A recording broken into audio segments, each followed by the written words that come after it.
Ladies and gentlemen, relationships are built on trust, love, and mutual respect. Yet we all know that sometimes that foundation gets shaken, broken even. Why? Why do people cheat? Today we're going to explore 5 reasons, 5 truths about why this happens. Not to excuse it, but to understand it, because understanding is the first step toward healing. We often enter relationships carrying a quiet but powerful belief that another person will complete us. It's a romantic idea, isn't it? The notion that somewhere out there is someone who will fill every gap in our being, soothe every wound, and provide us with an endless source of happiness and fulfillment. We see it in movies, read it in books, and hear it in songs. Love, we are told, is the ultimate solution to the human condition, a cure for loneliness, dissatisfaction, and the yearning for meaning. But this belief, as comforting as it seems, is an illusion. When we expect another person to fulfill us completely, we are setting them and ourselves up for disappointment.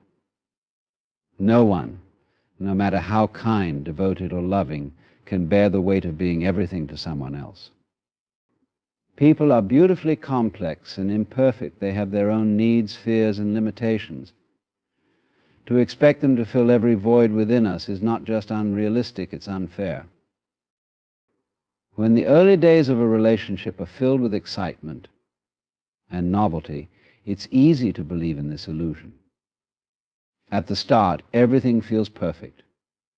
We see our partner through the lens of possibility, projecting our hopes and dreams onto them. But as time passes, reality begins to emerge. We notice their flaws, their habits, their humanity. The honeymoon phase fades, and with it, the illusion of perfect fulfillment. It is at this juncture that many people begin to feel restless. The partner they once adored now seems inadequate. The spark that once ignited their hearts feels dim. And instead of looking inward to understand this shift, they start to look outward. The allure of someone new, someone who hasn't yet revealed their imperfections, becomes tempting. But the real question isn't, what's wrong with my partner? It's what's happening within me. The dissatisfaction we feel in relationships often has little to do with the other person and everything to do with our own unresolved issues. We carry insecurities, fears, and unmet expectations into relationships, hoping they'll be healed by love. When they aren't, we mistake our inner struggles for problems with our partner. The truth is, the ache we feel isn't for another person, it's for ourselves. It's for the parts of us we've neglected, the dreams we've abandoned, the self-love we've withheld. Cheating, in this context, becomes an escape, a way to momentarily distract ourselves from the void within. But it doesn't work. Another person can't fill that void any more than our partner could. The emptiness remains because it was never about them in the first place. The only way to truly feel fulfilled in a relationship is to first find fulfillment within. This means embracing our own wholeness, imperfections, and all. It means understanding that love is not about completion, but about sharing two whole beings coming together, not to fix one another, but to grow alongside each other. When we approach love from this place of self-awareness, the temptation to seek fulfillment elsewhere fades. Cheating, then, is often a symptom of misunderstanding, not just of love, but of ourselves. To truly understand why people cheat, we must look beyond the act and into the soul that commits it. It is not a search for another person, it is a search for something that has always been within. We live in a world that clings tightly to the idea of permanence. From the moment we are old enough to understand love, we're taught to dream of forever fairy tales end with happily ever after. Romantic movies climax with a promise of eternal devotion, and wedding vows bind us until death do us part. It's no wonder that we view relationships as something that must last forever to be deemed successful. But let's pause and consider, is anything in life truly permanent? Look at nature. Rivers carve new paths, seasons come and go, flowers bloom and wither. Everything in existence flows and evolves, embracing change as an essential part of life. Why then do we resist this truth when it comes to relationships? Why do we insist on keeping love static when love, by its very nature, is dynamic? This fear of impermanence is deeply ingrained in us. It whispers that if a relationship changes, it is failing. If the intensity of passion wanes, we panic. If the bond we share with our partner no longer feels the same, we interpret it as a sign that something is wrong. And in this fear, we often forget to nurture what we have. Instead of leaning into the natural ebb and flow of connection, we start to look elsewhere for the spark that seems to have faded. Cheating, in this context, is not always about rejecting one's partner. More often, it is an attempt to hold on to the excitement, the novelty, the thrill that comes with something new. It's not necessarily a lack of love, but a fear of what happens when love evolves. In the beginning, relationships are full of discovery. Every conversation, every glance, every touch feels electric. But as familiarity grows, that spark can feel dimmer, not because it has disappeared, but because it has transformed into something deeper and subtler. Yet many people don't know how to appreciate this shift. They yearn for the intensity of new love, mistaking it for the only kind of love worth having. The thrill of novelty becomes a way to distract themselves from the discomfort of change. The act of cheating then becomes a grasp for something fleeting, a desperate attempt to freeze time and recapture the intensity of the past. But here's the paradox: the newness they seek in someone else is also impermanent. The rush of infatuation, the thrill of secrecy, the excitement of the unknown, it all fades, just as it did in the original relationship.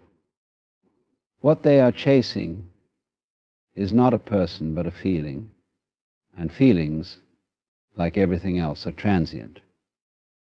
To truly understand and embrace love, we must come to terms with impermanence.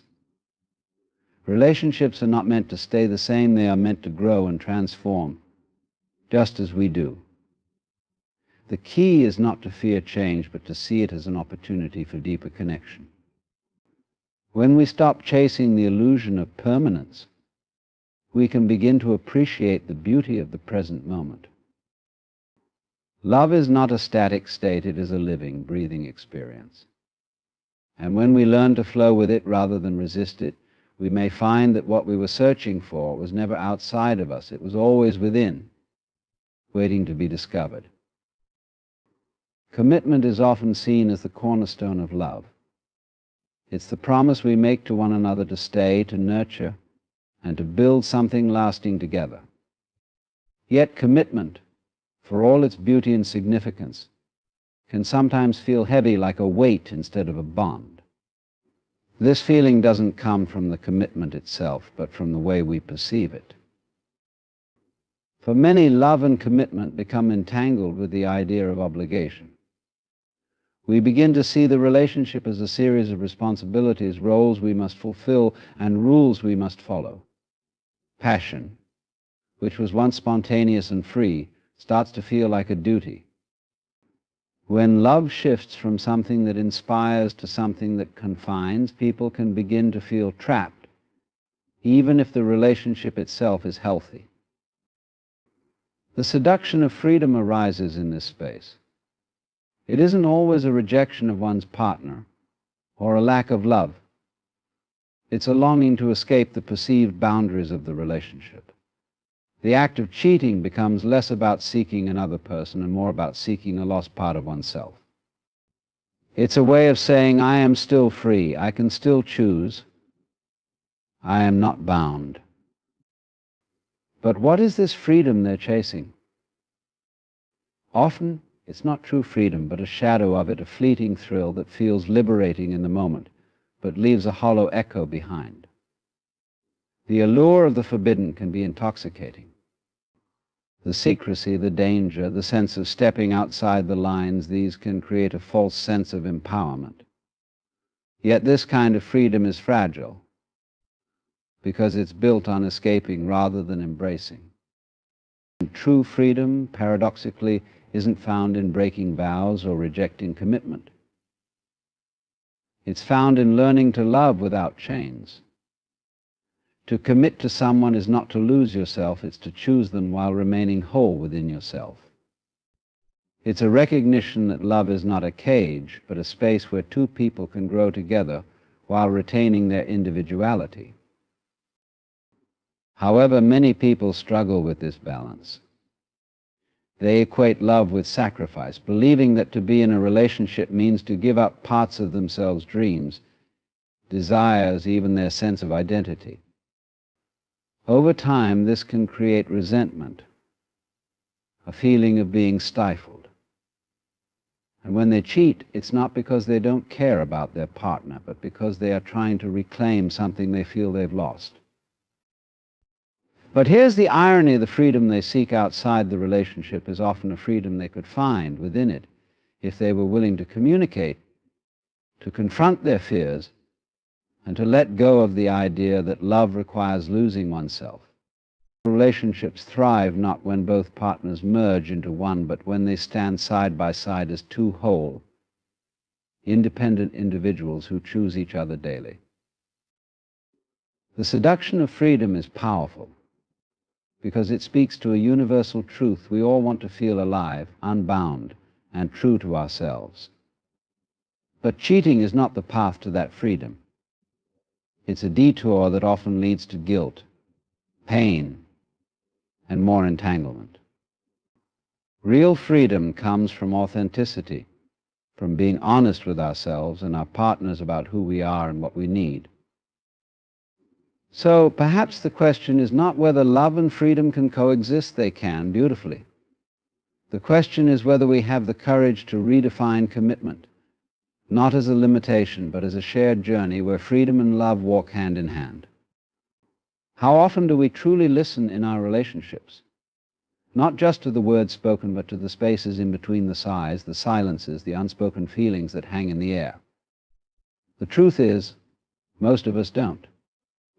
We're so busy formulating our responses, defending our positions, or assuming we already know what our partner means that we miss the deeper message they're trying to share. In any relationship, communication is the lifeblood. It's how we express our desires, fears, and needs. But communication is more than just speaking. It's also about understanding, about opening ourselves up to truly see and hear the other person. When communication breaks down, relationships begin to drift into dangerous waters. Unmet needs are often the first sign of this breakdown. These needs can be emotional longing for more affection, understanding, or reassurance. They can also be physical or intellectual. But whatever form they take, when they aren't acknowledged or addressed, they create a sense of dissatisfaction. It starts small, like a whisper at the back of the mind, but over time it grows louder and harder to ignore. When someone feels unheard or unseen in a relationship, they might begin to seek connection elsewhere. This isn't necessarily because they've stopped caring for their partner, but because they're searching for validation, for recognition of the parts of themselves that feel neglected. Cheating, in this sense, becomes an attempt to fill the gaps that communication should have bridged. But why do these gaps appear in the first place? One reason is fear of vulnerability, fear of rejection, fear of conflict. It takes courage to tell your partner, "I feel lonely," or "I need more from you." It's easier to stay silent, to hope they'll notice on their own, or to convince yourself that your needs aren't important. Over time, this silence creates distance, and in that distance, the foundation of trust begins to erode. Another reason is misunderstanding. We often assume our partners should just know what we need, as if love gives them telepathic insight into our hearts. But love isn't mind reading. Even the most attuned partner can't meet a need that hasn't been communicated. And when those unspoken needs go unmet, resentment can build, and the temptation to look elsewhere for fulfillment grows stronger. Cheating, however, doesn't solve the problem. It might provide temporary relief, a momentary escape from the frustration or longing, but it doesn't address the root cause. Instead, it often creates more pain, not just for the betrayed partner, but for the one who strayed. The guilt and complexity of keeping secrets only deepen the divide that communication might have healed. The antidote to this is brave, honest dialogue. It's about creating a space where both partners feel safe to express their needs without fear of judgment or reprisal. It's about asking hard questions. What do you need from me? How can I show you love in a way that resonates with you? And it's about being open to hearing the answers, even when they're uncomfortable. When communication flows freely, it strengthens the bond between partners. It creates a foundation of trust and understanding that can withstand the inevitable challenges of life. And when needs are met within the relationship, the temptation to seek fulfillment elsewhere diminishes. So, let's not underestimate the power of a simple conversation. It's not always easy, but it's worth it. Because in the end, the love we build through open and honest communication is far stronger than the fleeting satisfaction of looking for connection outside the relationship.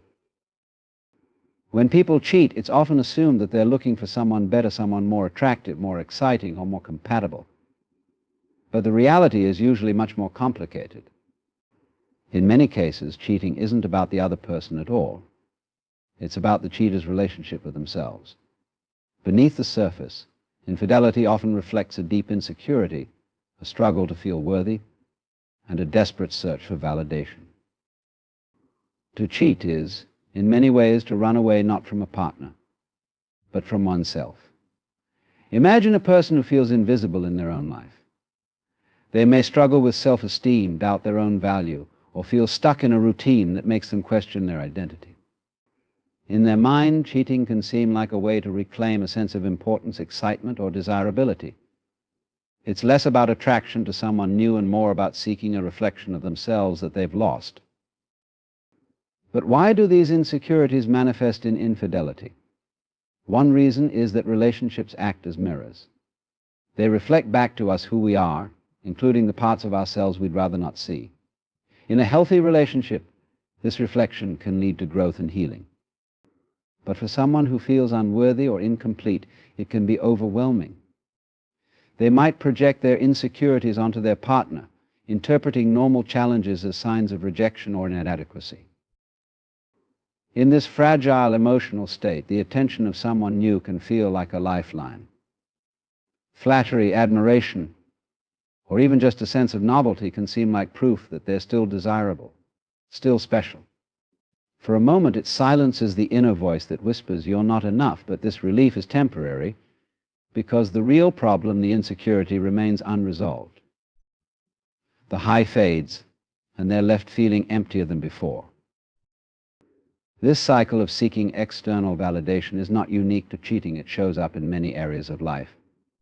People chase promotions, accumulate possessions, or seek social approval, all in an attempt to feel worthy. Cheating is simply one manifestation of this deeper struggle.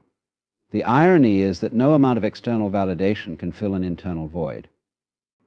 Until a person confronts their insecurities and learns to find self-worth from within, they will always feel incomplete, no matter how much attention or admiration they receive.